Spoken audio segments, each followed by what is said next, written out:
Judy, the New York Times story is based off an exclusive look at a draft report that's still in the works by the Justice Department's internal watchdog. It's part of an ongoing review of the department's role in the Trump administration's disastrous zero-tolerance policy that separated kids from parents at the U.S. southern border.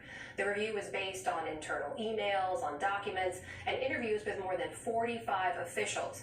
Katie Benner is one of the New York Times reporters who broke the story, and she joins me now. Katie, welcome to the NewsHour. If you think back to this family separation policy, so much of the focus, so much of the criticism has been on a different agency, on DHS, on Homeland Security, and on then head of the agency, Kirstjen Nielsen. The draft report that you saw, what does it show us about the Justice Department's role in that policy?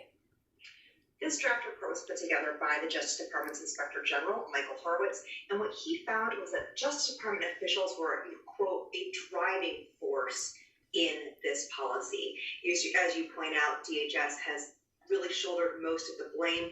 What Mr. Horowitz found was that former Attorney General Jeff Sessions, former Deputy Attorney General Rod Rosenstein, and others were not only a driving force, but they encouraged prosecutors to do things like disregard the age of children when thinking about separating them by saying age was not a factor alone that could be used to decline prosecutions. They really encouraged prosecutors to take children away.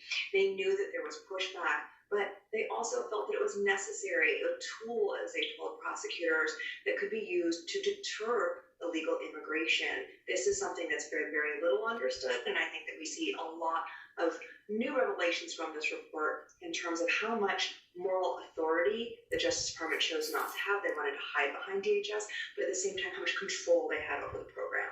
We should also remind folks they were testing that program. It's been reported before. We've reported here as early as 2017. That's kind of a pilot program along the Texas border. You report that some of the prosecutors, some of the Justice Department prosecutors were alarmed when they started to see some of those separations happening, and they flagged their bosses to it. You reported one wrote to his superiors, quote, "We've now heard of us taking breastfeeding defendant moms away from their infants.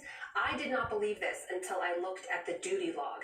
Katie, what does the report say about how those officials, Mr. Sessions, Mr. Rosenstein, how they were considering the well-being of children, the potential impact of separation on kids?